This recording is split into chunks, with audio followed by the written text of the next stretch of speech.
आप सभी को जय श्री गणेश। हम सोनू सिंह। तो आपको आज हम सेक्शन बी का क्वेश्चन नंबर सेकंड बताने वाले हैं। किन्हीं 5 खंडों को हल कीजिए, जिसमें 5 खंड हैं। मतलब करने तो आपको 5 हैं और 6 दे रखे क्वेश्चन, ठीक है। हम आपको 6 के 6 बताएंगे, जिसमें ए 2 ऐसे क्रमागत विषम धनात्मक पूर्णांक ज्ञात कीजिए जिनके वर्गों का योगफल 290 है। मतलब आपको बता दें, इस क्वेश्चन को किस तरीका से करके आना था। बहुत सारे बच्चे जो हैं गलत करके आए थे प्री बोर्ड वाले पेपरों में। देखिएगा, पहले यहां देखो क्रमागत। क्रमागत का क्या मतलब होता है? क्रमागत का मतलब होता है क्रम से, कंटिन्यू। ये है विषम। विषम मतलब कि ऑड नंबर। धनात्मक पूर्णांक मतलब कि पॉजिटिव इंटीजर। तो आपको कोई एक नंबर मानना है, ठीक है ना। तो हम क्या करेंगे, माना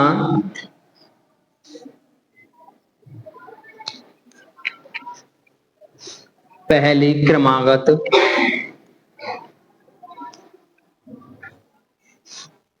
विषम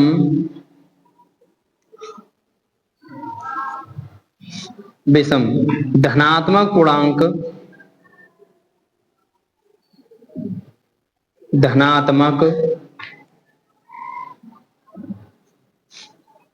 पूर्णांक तो हमने मान लिया है x, ठीक है। अगर हम किसी नंबर को x मान चुके हैं, अब हमने दूसरी क्रमागत विषम संख्या माननी है। तो आपको बता दें, अगर बाई चांस आपने देखो 3 मान ली है, कितनी विषम संख्या 3 है, क्लियर। तो अब दूसरी विषम संख्या कब आएगी, इसमें 1 जोड़ोगे, कितना, तो सम संख्या आ जाएगी। इसलिए कितना जोड़ना पड़ेगा इसमें, 2। कितना जोड़ना पड़ेगा इसमें, 2। तभी आपकी दूसरी विषम संख्या आ सकती है, क्लियर है। इसलिए मैं क्या करूंगा, इसमें 2 जोड़ूंगा दूसरी संख्या के लिए। कितना करूंगा, हाँ जी। देखिए, देख लीजिएगा तुम्हें बोर्ड के पेपरों में कैसे करके आना है।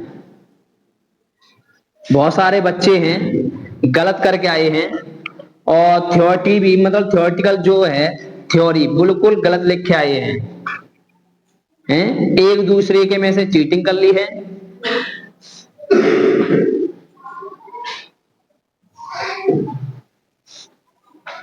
तो ये आपको मानना है x+2, क्लियर है। तो देखो, हमें क्या करने का है, अब क्वेश्चन के अनुसार चलना है। हमारे पास अब 2 संख्या हो चुकी है, x+2। अब बोल रहा है जिनके वर्गों का, मतलब इनके वर्गों का योगफल। तो यहां लिखेंगे हम प्रश्नानुसार। प्रश्नानुसार बेटा उतारना नहीं, साथ साथ समझ लो पहले। प्रश्नानुसार, शहनवाज, हाँ बेटा पहले समझो। और जो बच्चे नहीं आ रहे हैं वो डेली पढ़ने आए। देखिएगा, प्रश्नानुसार तो इनका हमें क्या करना है, वर्ग करना है। तो संख्याओं का वर्ग,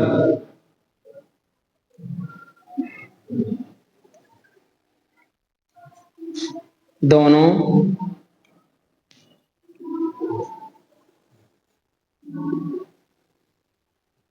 संख्याओं के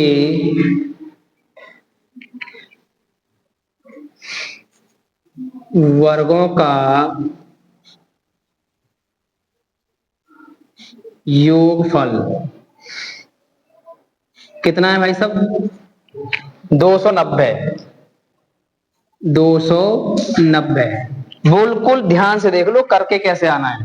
तो दोनों संख्या क्या है हमारे पास, ये रही, ठीक है। तो x का वर्ग प्लस x+2 का वर्ग बराबर 290। पेपर को रिलैक्स होके करके आना, रिलैक्स ओनली। स्टार्टिंग में आपको 3 घंटे 15 मिनट मिलेंगे, इसलिए 15 मिनट वास्तव में पेपर को सही से पढ़ लेना है कि पूरे पेपर में कितना आप पे सही से आता है, ठीक है, तभी स्टार्ट करना।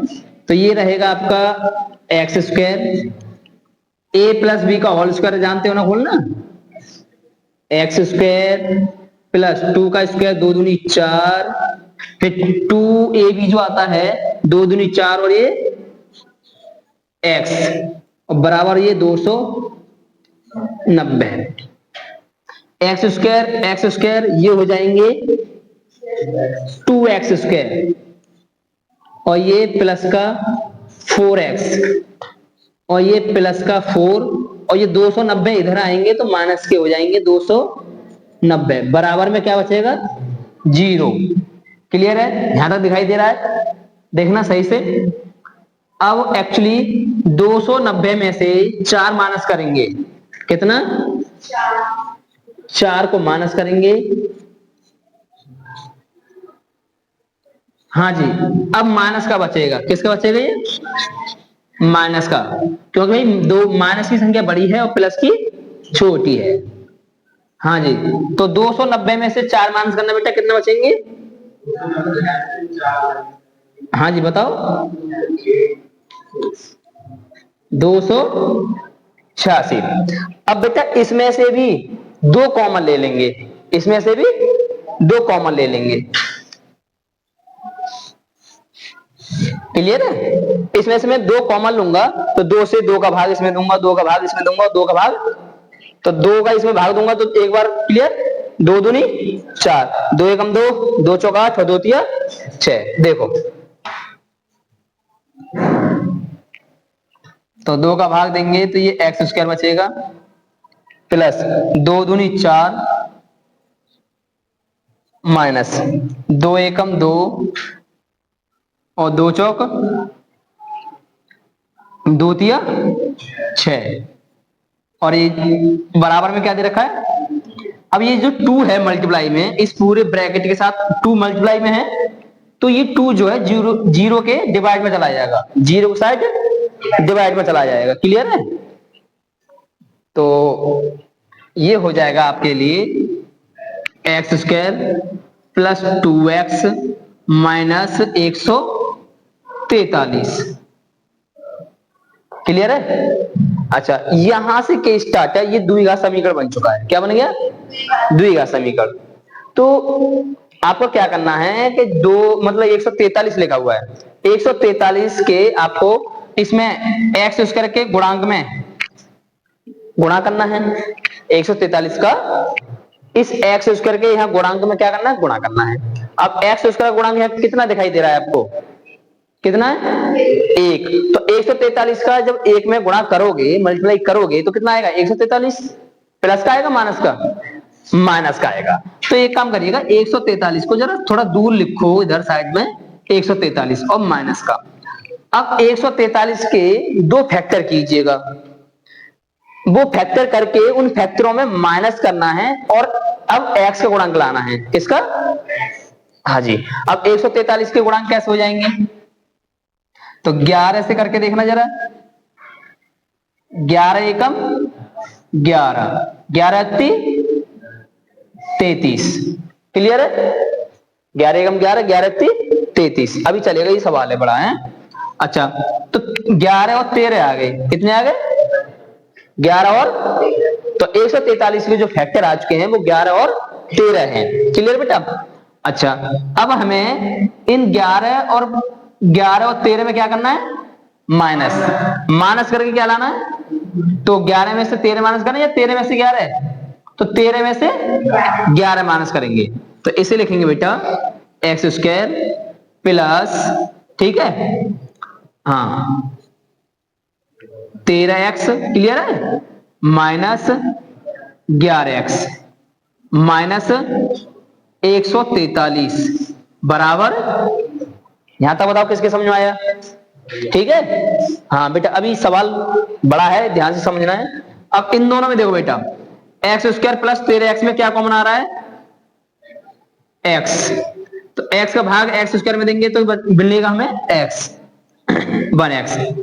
अब x का 13x में भाग देंगे तो कितना बचेगा 13 माइनस 11x माइनस 143 में कॉमन आएगा 11 माइनस का 11।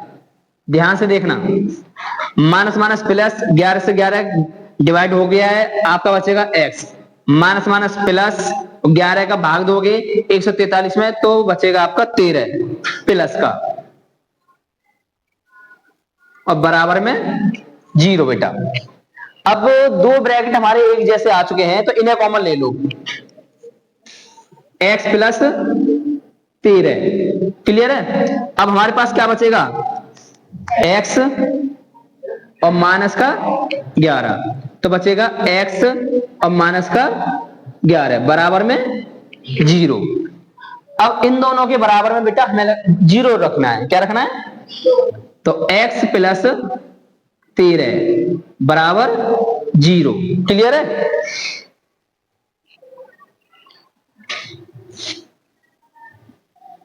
और ये x माइनस 11 बराबर 0। अब यहां आप देखोगे कि इस वाले ब्रैकेट का जो आंसर है वो x का वैल्यू आ जाएगा माइनस का 13। कितना? माइनस का 13। क्लियर है। और यहां आ जाएगा x का वैल्यू प्लस का 11। कितना आ जाएगा? प्लस का 11। अब हमारे आंसर क्या होंगे बेटा? हमारे आंसर तो ये रहे, हमने क्या माना है x और x प्लस 2। क्लियर है। तो हम क्या करेंगे बेटा, यहां से x की वैल्यू पॉजिटिव वाला नंबर उठाएंगे। कौन सा? पॉजिटिव वाला। क्लियर है। तो हमारी पहली संख्या हो जाएगी बेटा 11। तो फर्स्ट नंबर हो जाएगा हमारा 11। क्लियर है। अच्छा, दूसरा नंबर हो जाएगा 11 प्लस 2, है ना। 11 प्लस कितने हो गए? हाँ, जो सेकंड नंबर होगा हमारा वो 11 प्लस 2 यानी कि 13। तो हमारा आंसर हो गया इसका 11 और 13। ओके, देखो तो अब ये क्वेश्चन नंबर 2 का, दो अंकों की एक संख्या के अंकों का योग 9 है। क्लियर है। दो अंकों की एक संख्या है जिनके अंकों का योग 9 है। एक इस संख्या का 9 गुना, मतलब जो हमारे पास जो दो अंकों की संख्या है उसका 9 गुना संख्या के अंकों को, संख्या के अंकों को पलटने से बनी संख्या का 2 गुना है, वह संख्या ज्ञात कीजिए। क्लियर। हाँ, तो हम पहले क्या करेंगे, हम अंकों को मानेंगे। क्लियर है। आपने देखा होगा दो अंकों की संख्या, डस्टर है हमारा, देखो इसे देखो, ये दो अंकों की संख्या है। क्लियर है। तो दो अंकों की संख्या में ये आपका इकाई का अंक है और ये आपका दहाई का अंक है। ठीक है ना। और बच्चे पेपर में, प्री बोर्ड वाले पेपर में बिल्कुल कैसे मान के ही नहीं आए। क्या मान के आए? पहली संख्या और दूसरी संख्या, इस तरीका से करके आए। ठीक है। आपको अपना पेपर वही पढ़ना बेटा, कहीं नहीं जाना। लंच हो गया है तो देखो, माना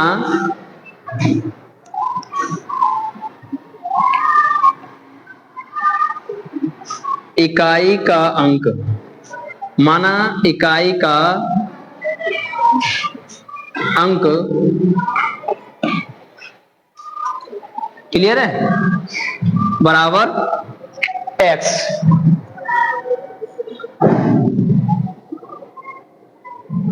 और दहाई का अंक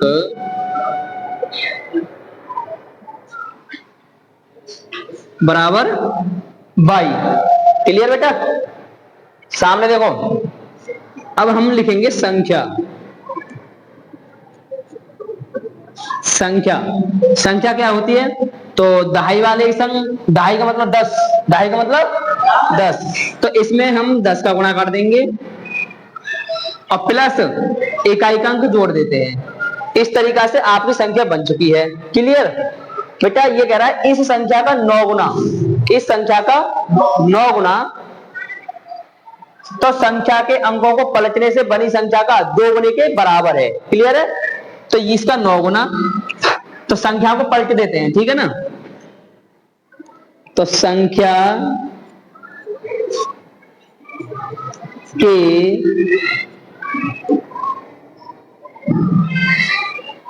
अंकों को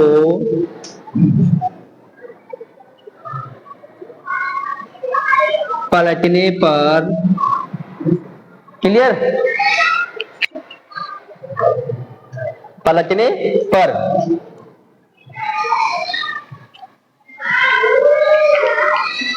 बनी नई संख्या, तो ठीक है बेटा, संख्या के अंकों को पलटने पर बनी नई संख्या, तो नई संख्या क्या होगी? अंक पलट देंगे, ठीक है बेटा? तो 10, यहां x और यहां y। आप लोग पेपर में बिल्कुल गलत करके आए इस तरीका से। उन्होंने क्या कर दिया है कि 10y को यहां रख दिया और x को यहां रख दिया। अब देखो, अब प्रश्नानुसार क्या,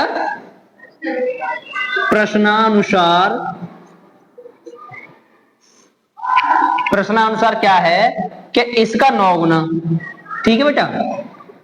तो संख्या और नई संख्या, तो देखो बेटा, संख्या का 9 गुना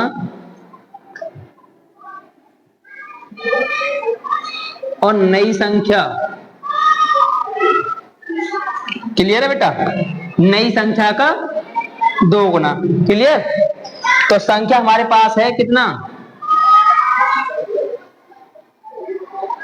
10y प्लस x और इसका 9 गुना बराबर इसका 2 गुना 10x और प्लस y। क्लियर? अब हम क्या करेंगे, 9 का इसके अंदर मल्टीप्लाई करेंगे और 2 का इसके ब्रैकेट के अंदर, ठीक है? क्लियर? तो ये हो जाएगा बेटा 90y और प्लस 9x। क्लियर है? और ये हो जाएगा बराबर में 2 का अंदर गुणा करेंगे, 2 ढाई 20 x प्लस और ये 2y। क्लियर है? तो हम क्या करेंगे, इस साइड को पूरा जो इसको पद है इन टर्म्स को इधर लेके आएंगे, ठीक? तो ये 90y प्लस 9x और माइनस 20x माइनस 2y बराबर 0। अब x वाला पद देख लीजिएगा, चाहे पहले y वाला। क्लियर है? कैसे भी देख लीजिए, 90y में से 2y घटाना कितना बचेगा? ठीक है। अब 20 में से 20x में से 9x को करोगे तो कितना बचेगा? माइनस का 11x बेटा, अब बराबर 0। अब इसमें से कॉमन ले लो बेटा, माइनस का 11x इधर कर लो, ठीक है? तो 11 कॉमन ले लो आप एक तरह से, 11 और ये होगा 11 का भाग दो, 11 मट्ठे 88 और 11 एकम 11। क्लियर? ठीक, 11 का भाग होगा अब 0 में, ठीक है ना?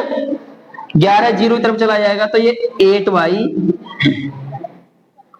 और माइनस x इजकल टू 0। अब x इधर साइड कर दो, 8y को उधर साइड कर दो, चाहे कैसे भी कर दो, तो ये आ जाएगा आपका x बराबर 8y। क्लियर है? अच्छा, ये समीकरण नंबर आपका हो जाएगा 1। क्लियर है? अच्छा, और इसने पहले दे रखा है कि संख्या के अंकों का योग कितना है? 9। तो संख्या के अंकों का योग, तो संख्या के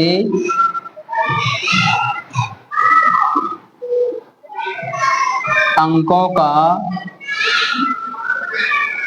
योग बराबर 9। तो ये होगा x प्लस वाई बराबर 9। ठीक है, अब हम क्या करेंगे समीकरण नंबर 1 से इस समीकरण नंबर 2 में, समीकरण नंबर 2, ये या तो पहले लिख लेना चाहिए था मुझे, ठीक है ना, तो वो समीकरण नंबर 1 हो जाएगा और ये 2 हो जाता। तो अब x का मान रख दो, x का मान समीकरण नंबर 1 से रखने पर, जहां तक ये पूरा आ नहीं पाएगा इस पर दोबारा बताएंगे। तो x का मान हो जाएगा बेटा 8y और प्लस y बराबर 9। कितने होगा ये 9y और ये 9y। क्लियर है। तो अब ये 9 से 9 कट जाएगा कितनी बार, एक बार। तो y का मान कितना आ जाएगा, 1 आ जाएगा। अब इसे रखोगे पुट इन फर्स्ट, क्या पुट इन फर्स्ट, फर्स्ट में रखोगे तो इसमें रखोगे तो x बराबर 8y। तो ये हो जाएगा आपका x बराबर 8y और x बराबर 8 इंटू 1। तो x का मान आ जाएगा 8 1 जा 8। क्लियर। अब हमारे पास बेटा x का मान और y का मान आ चुका है और उसने पूछा हुआ संख्या क्या है। तो संख्या क्या है हमारे पास, संख्या है हमारे पास ये। क्लियर। तो हम क्या करने वाले बेटा, हम यहाँ पे यहां मान रख देंगे। तो संख्या है हमारे पास 10y प्लस x। तो ये 10 इंटू 1 और प्लस 8। ठीक है। अच्छा, तो 10 एकम 10 और 8 कितने हो गए 18। तो हमारे पास जो संख्या आ गई है, आंसर आ गया है, वो कितना होगा 18। ओके, देखो क्वेश्चन नंबर सेकंड का सी, दी गई आकृति में ओ A into O B equal है ओ C into O D. Okay, ये दिया हुआ है, हमें दिखाइए, मतलब कि सिद्ध करना है एंगल ए बराबर एंगल सी। एंगल ए और एंगल सी आपस में बराबर हैं और एंगल बी और एंगल डी आपस में, ये दिखाना है बेटा। ये त्रिभुज वाले चैप्टर से लिया गया है जिसमें सर्वांग सम इंग्लिश में कॉन्ग्रुएंट किया जाता है। क्यों पागल हो, फोटोग्राफ नहीं कैमरामैन वाले में क्या करना है कि अगर हम इस ट्राइंगल को और इस ट्राइंगल को ये प्रूफ कर लें कि ये कॉन्ग्रुएंट है, मतलब सर्वांग सम है या समरूप, क्या समरूप, दो चीजें होती हैं, समरूप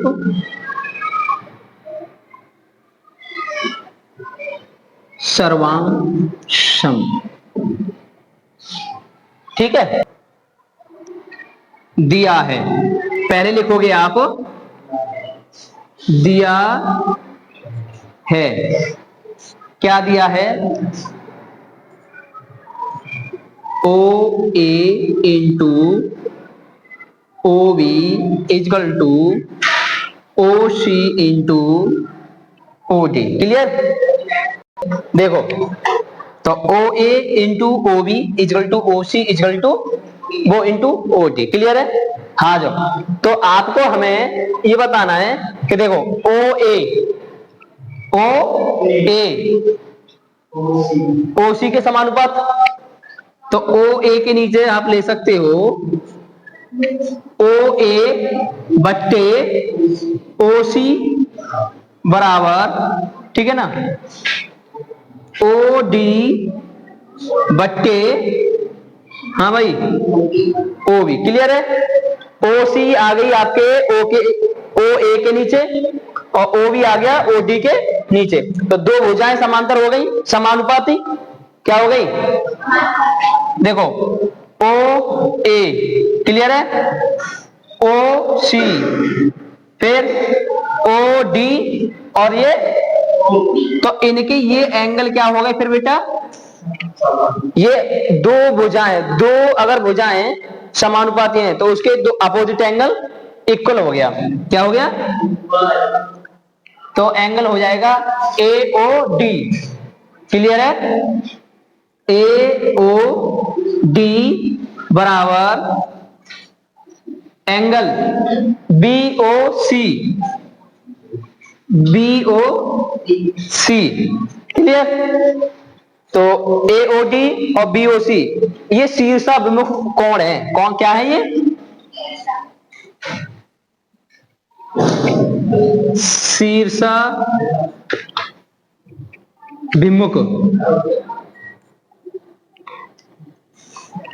कोण।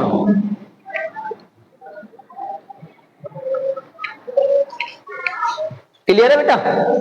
हाँ, तो अब आप बोल सकते हो, ठीक, ये दोनों क्लियर है। अब हम दो त्रिभुज लेते हैं। क्या? दो त्रिभुज। कौन से? त्रिभुज ए ओ डी, ए ओ डी,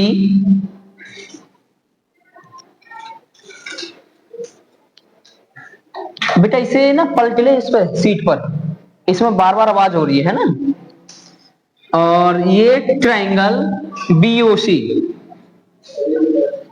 बीओसी में ध्यान से देखो बेटा, अगर किसी दो त्रिभुज में एक एंगल और दो भुजाएं समानुपाती होती हैं तो वो त्रिभुज समरूप कहलाता है। क्या? हाँ, ठीक है बेटा। तो देखो, तो अब इसे दोनों त्रिभुजों में हम देखेंगे, इन दोनों त्रिभुजों में दो तो भुजाएं हैं। क्या? दो भुजा ओ ए अपॉन ओ सी बराबर ये ओ डी बट्टे ओ बी। क्लियर है?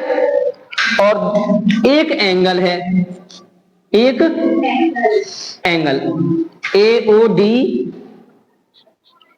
Angle B O C. Clear है? शीर्षाभिमुख यहां लिखोगे, ये दिया है।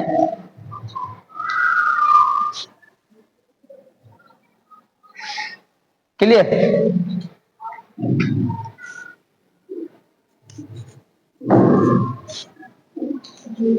दिया है, और ये शीर्षाभिमुख यहीं पर आ जाएगा। आई बात समझ? अब आपको क्या करना है, तो हम इन दोनों त्रिभुजों को समरूप दिखा देंगे। क्या दिखा देंगे? समरूप। तो यहां आ जाएगा बेटा। चलो मैं यहां करके देखता हूं थोड़ा बहुत। तो हम लिखेंगे त्रिभुज ए ओ डी, त्रिभुज बी ओ सी। क्लियर है? तो हमने ये समरूप दिखा दिए। क्या दिखा दिए? समरूप। ये दो भुजा हैं और ये एंगल है। क्या है?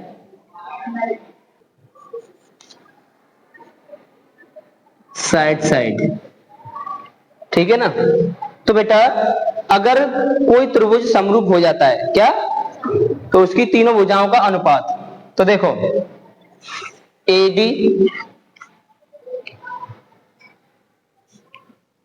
AD upon B C. Clear बेटा? ओ ए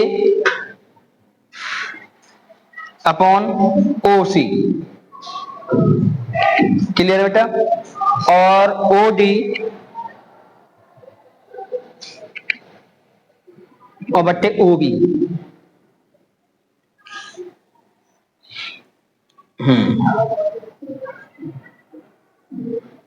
क्लियर है?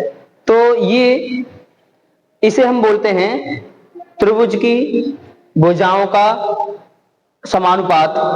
हम क्या कर चुके हैं, ट्रायंगल एओडी और ट्रायंगल बीओसी समरूप हैं। क्लियर है? तो अगर त्रिभुज, दो त्रिभुज समरूप होते हैं तो समरूप त्रिभुजों की संगत भुजाएं, संगत भुजाओं का अनुपात भी बराबर होता है। तो अब आप लिख सकते हो, यहीं पे लिख सकते हो, समरूप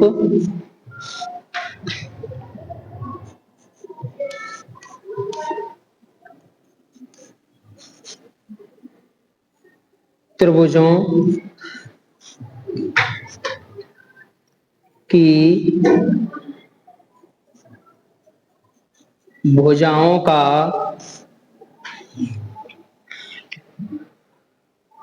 अनुपात, हाँ, समरूप त्रिभुजों की भुजाओं का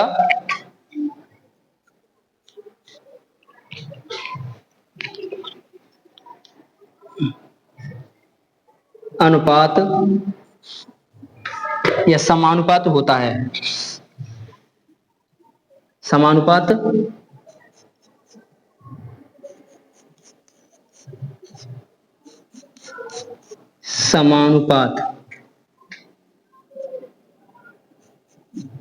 बराबर होते हैं।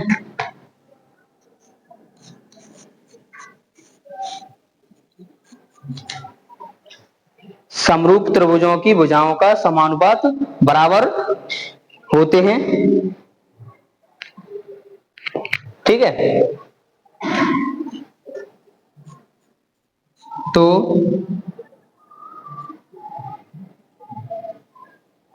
संगत, अब आप यहां पे इस तरीका से ले सकते हो,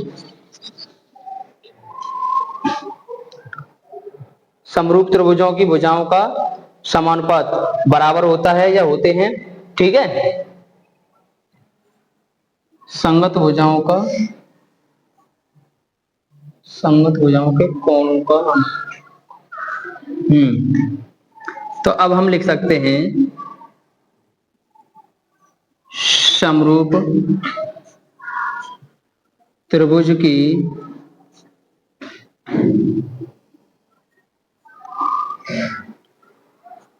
संगत भुजाओं के कोण, संगत भुजाओं के कोण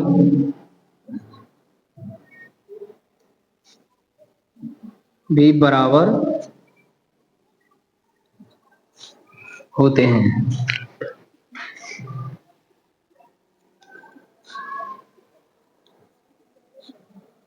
समरूप त्रिभुज की संगत भुजाओं के कोण भी बराबर होते हैं। कैसे? हाँ, ये लो, तो संगत भुजा है हमारे पास AD, क्या है बेटा, AD अपॉन BC बराबर OA बराबर OC। देखो ध्यान से, अब AD एक भुजा हो गई, BC ये दो भुजा, क्लियर, बराबर OA तो इस त्रिभुज की दो भुजाएं देखो, एक और ये, तो इसका मतलब है ये वाला एंगल। क्लियर है? अच्छा, इस ट्रायंगल की ये वाली भुजा BC और OC, इसका मतलब ये वाला एंगल। तो एंगल A बराबर होगा एंगल C के। हो गया प्रूफ? ठीक है?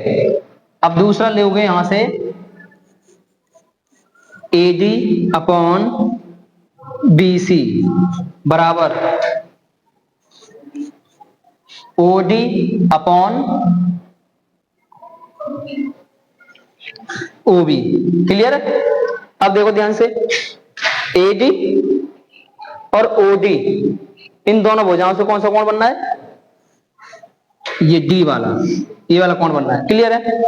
BC OB इन दोनों भुजाओं से कौन सा कोण बनना है? तो संगत भुजाओं क्या बोलते हैं इनको? संगत भुजाओं के कोण बराबर होते हैं। संगत भुजाओं के कोण बराबर होते हैं। तो कोण आएगा अब एंगल बी और बराबर एंगल डी। क्लियर है? ये हो गया आपका हेंस प्रूव्ड। ठीक है, हेंस प्रूव्ड हो गया। प्रूव्ड की स्पेलिंग याद है ना? हाँ, ओके, क्लियर है? अब है क्वेश्चन नंबर सेकंड का डी। क्लियर है? सिद्ध कीजिए कि दो संकेंद्रीय वृत्तों में, मतलब हमें दो वृत्त बनाने हैं। क्लियर है? दो वृत्त बनाने हैं, एक बड़ा और एक छोटा, जिसमें बड़े वृत्त की जीवा जो छोटे वृत्त को स्पर्श करती है, स्पर्श बिंदु पर समद्विभाजित होती है। देखो इधर यहां बनाते हैं।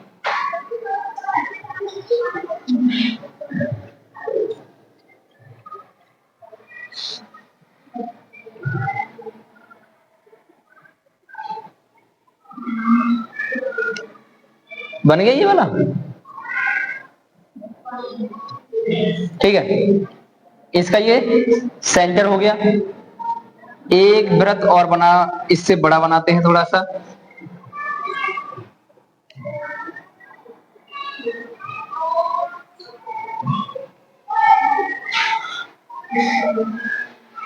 क्लियर बेटा?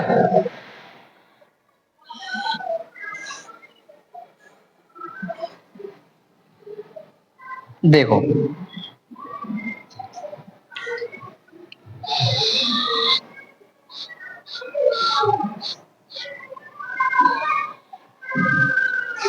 अब बस इसी में सारा सवाल, इसी में ही खत्म है ये वाला क्वेश्चन। हाँ, तो ये है आपका केंद्र O।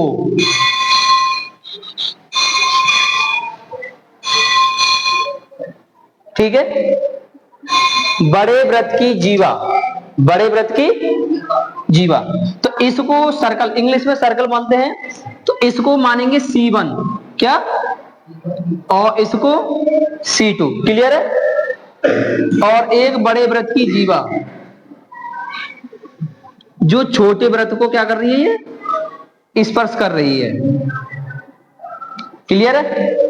O से इस पर हम लंब डाल देते हैं, परपेंडिकुलर, इंग्लिश में लंब डाल देते हैं। इसका नाम दे देते हैं AB।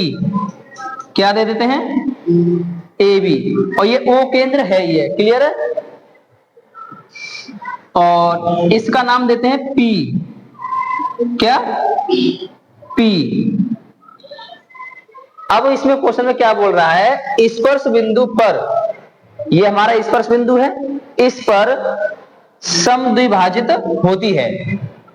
ये जो जीवा है, जीवा ये समद्विभाजित हो रही है बेटा।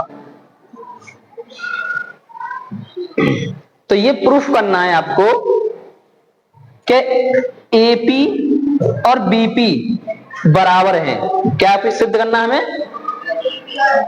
हाँ, पहले लिखोगे दिया है,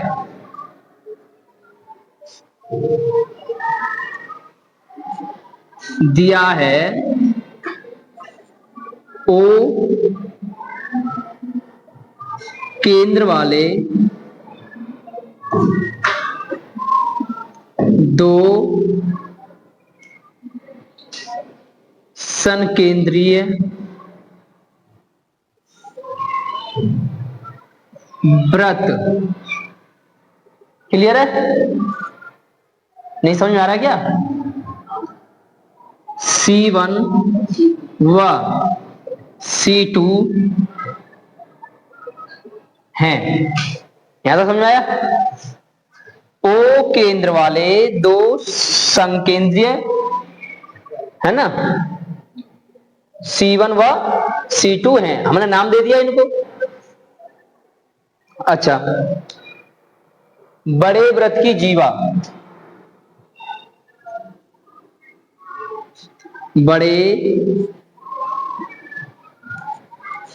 व्रत की जीवा, व्रत की जीवा ए बी, जो जो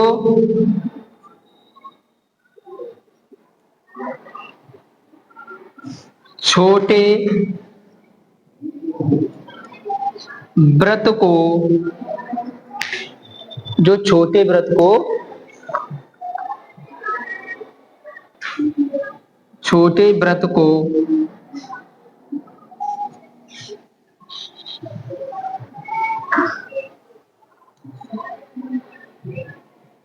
बिंदु P पर, बिंदु P पर स्पर्श करती है, स्पर्श करती है। क्लियर? ठीक है। केंद्र O से, ठीक है ना, केंद्र O से जीवा AB पर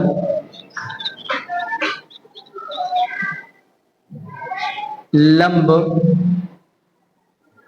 OP खींचा। ठीक है ना?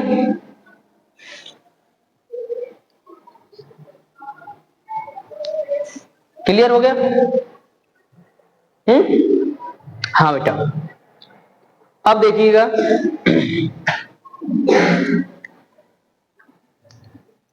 ये यहां से सारी डिटेल क्लियर हो गई है। अब आपको क्या करना है, ये लिखने के बाद अब आप लिखोगे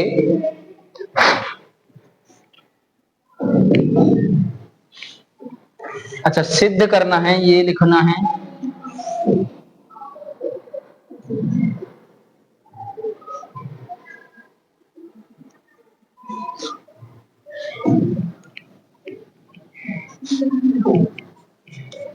सिद्ध करना है, सिद्ध क्या करना है,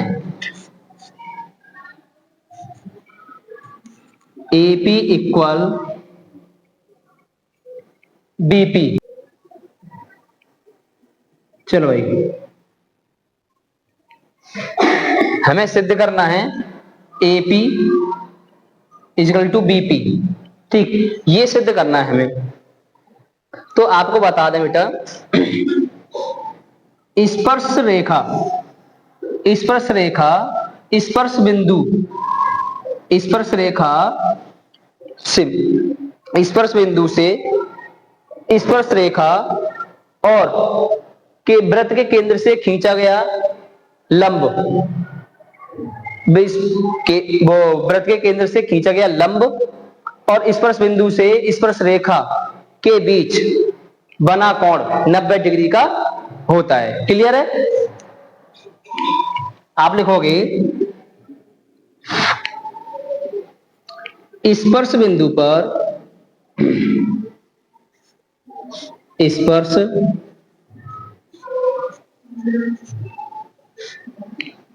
स्पर्श बिंदु से, स्पर्श बिंदु से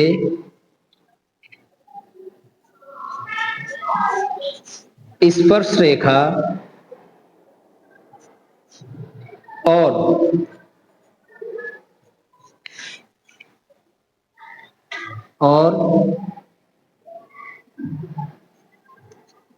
वृत्त के केंद्र,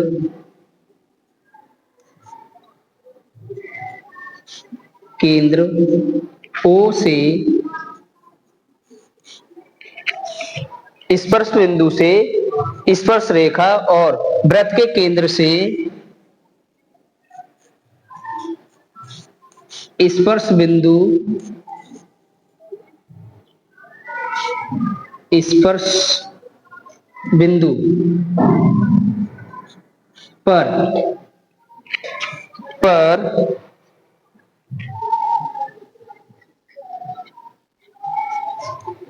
खींचा गया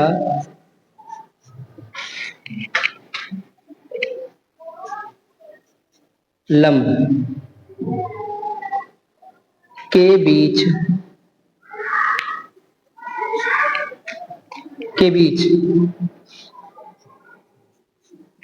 बना कोण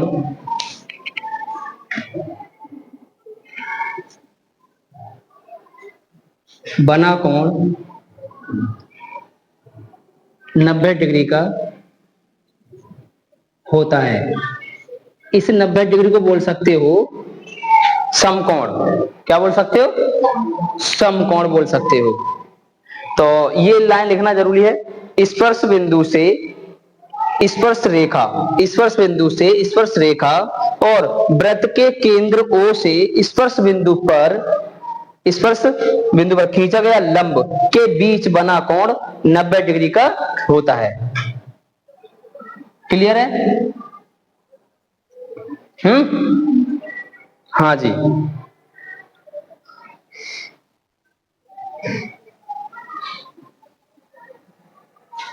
ये प्रूफ हो गया।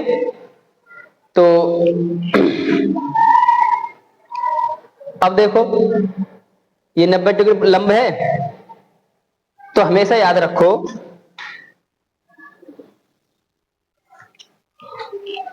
एकल लिखना है मुझे, है इस पे आएगा नहीं।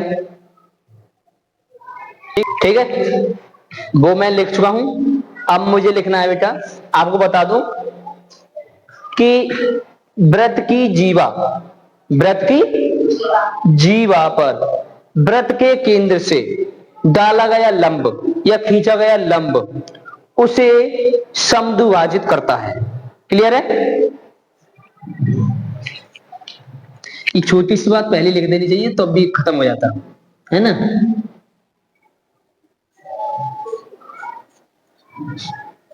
वृत्त की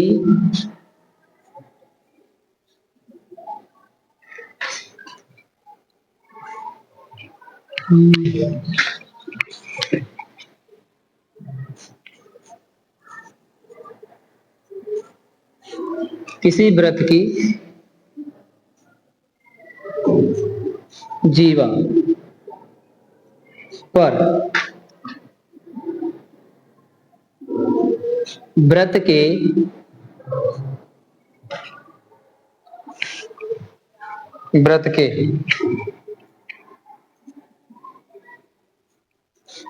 केंद्र पर खींचा गया या डाला गया लंब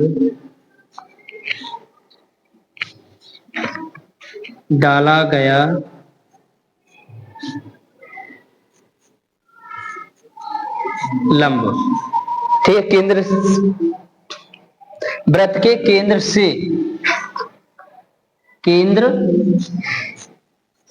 से डाला गया लंब, किसी वृत्त की जीवा पर वृत्त के केंद्र से डाला गया लंब उसे क्या करता है? उसे समद्विभाजित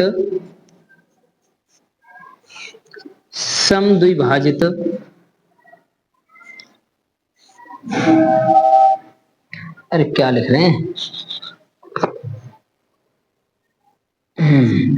समद्विभाजित करता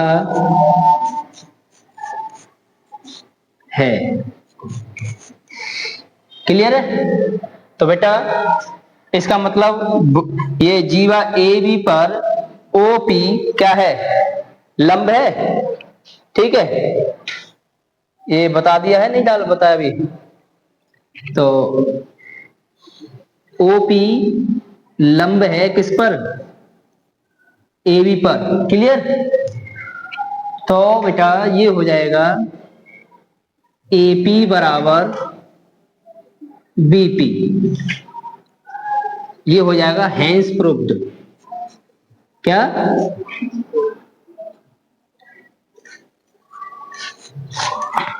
डन। क्वेश्चन नंबर 2 का ई। एक थैला में 3 नीली, 2 सफेद और 4 लाल गेंद है। क्लियर है? एक थैला है जिसमें 3 तरह की बॉलें हैं और उस थैले में से एक गेंद निकाली जाती है अचानक तो उसकी प्रायिकता क्या होगी? क्लियर है? अच्छा, निकाली गई गेंद अगर सफेद हो तो, नीली हो तो, लाल हो तो हम क्या करेंगे, पहले लिख लेते हैं, दिया है ना। तो दी गई गेंद है, दी गई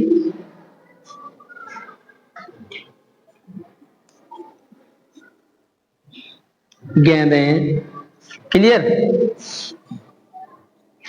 ठीक, तो सफेद नंबर 1,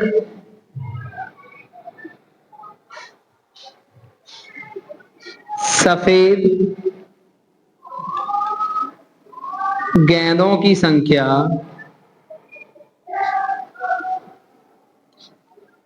सफेद गेंदों की संख्या कितनी है भाई?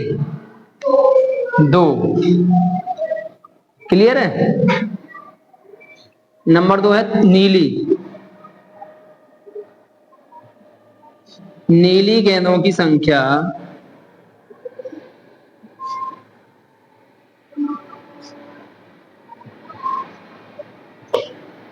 कितनी है? नीली गेंद 3, क्लियर है? साथ के साथ मत लिखना बेटा। और लाल गेंद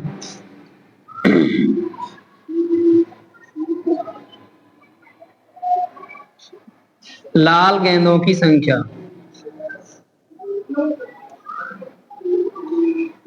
कितनी है? 4, क्लियर है? अब लिखेंगे गेंदों की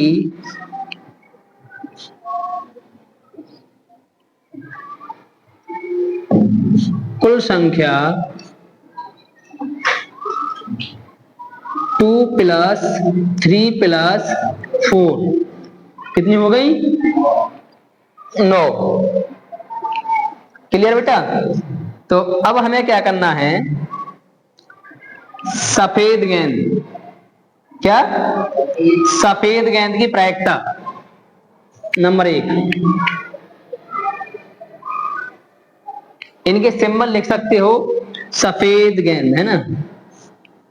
सफेद को क्या लिखोगे? व्हाइट, सफेद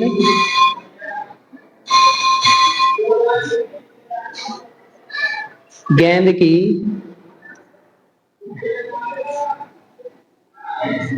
प्रायिकता, सफेद गेंद की प्रायिकता PW बराबर, क्लियर है?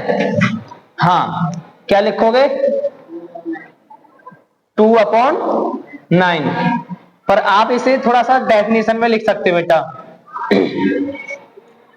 नीचे जो है कुल गेंदों की संख्या और सफेद गेंद की संख्या, सफेद गेंद की संख्या या गेंदों की संख्या, ठीक है ना? क्लियर है? बट्टे कुल गेंदों की संख्या, कुल गेंदों की संख्या, क्लियर है? तो ये हो जाएगा आपका आंसर, PW बराबर, हाँ, 2/9, 2/9। तो ये इस तरीका से आपको आंसर ब्रैकेट में बंद करके आना है। दूसरा नीली, नीली गेंद की प्रायिकता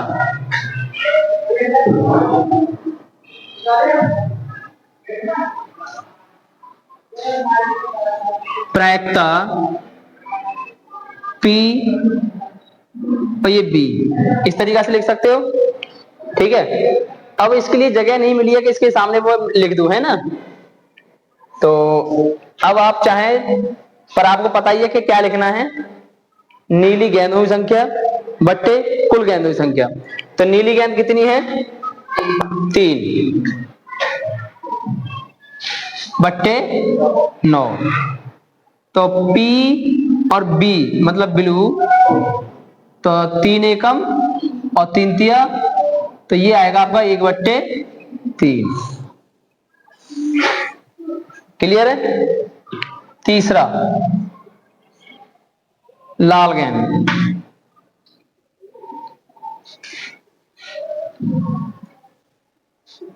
लाल गेंद की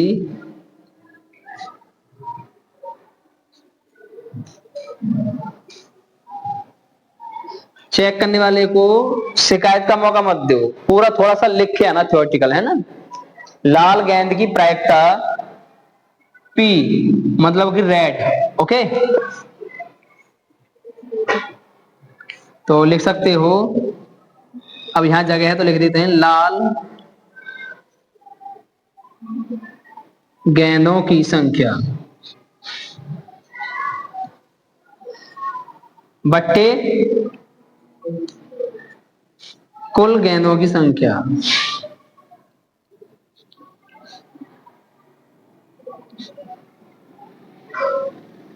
क्लियर है।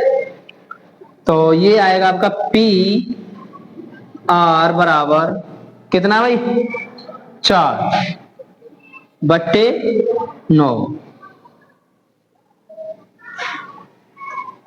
तो ये आपके आंसर ये हो गया, और एक आंसर ये हो गया, और एक आंसर ये हो गया।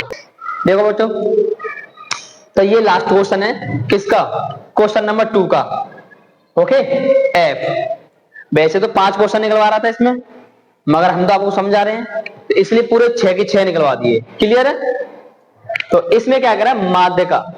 माध्यिका में आपको ये टेबल मिलेगी, पर इस फॉर्म में नहीं मिलेगी, रेस्ट फॉर्म में मिलेगी। ओके, हाँ क्लियर है। आपको क्या करना है, आपको, हाँ जी, अच्छा अच्छा, माध्यिका निकालने के लिए आपको क्या करना है, ये तो हो गई आपकी F। क्या हो गई, F हो गई। तो आपको एक CF और लिखाना है बस। क्या लिखाना है, अगर आप हिंदी में जानना चाहें तो लिख सकते हो संचयी बारंबारता। क्या, संचयी बारंबारता। क्लियर है। अब आप कहोगे बारंबारता कहां लिख दी, देखो F लिख दी। F क्या है, बारंबारता। CF, C कुमुलेटिव, कुमुलेटिव है ना। अब देखिए बेटा, जो F को जोड़ने का जो आपका प्रोसेस है, इसको F को जोड़ा जाता है ना, जोड़ा जाता है। जैसे जोड़ोगे वो यहां जोड़ो, बस खत्म बात। कैसे, देखो बेटा, 7 7 7 और 4 11। अच्छा, 11 और 2 13।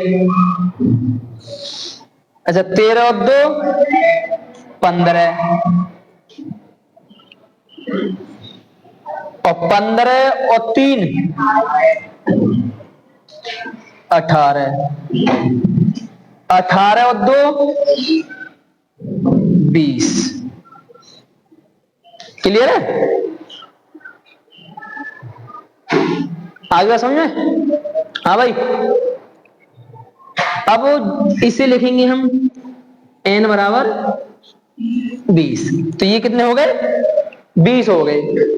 अच्छा बेटा, माध्यिका निकालने के लिए हमें क्या करना होता है, पहले n/2 देखो। क्या, तो n बराबर मिल गया आपको 20।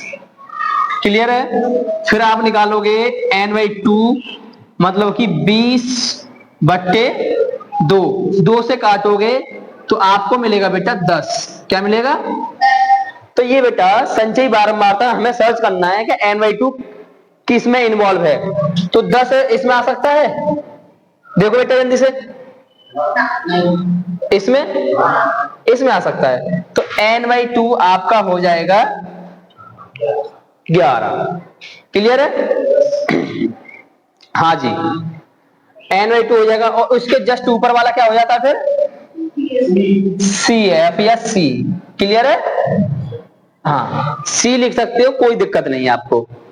उसके जस्ट सामने वाला F, और उसके जस्ट सामने वाला वर्ग माप, है ना? क्लियर है? अच्छा, तो यहां पर लिखोगे आप, तो f बराबर क्या मिलेगी आपको? 4।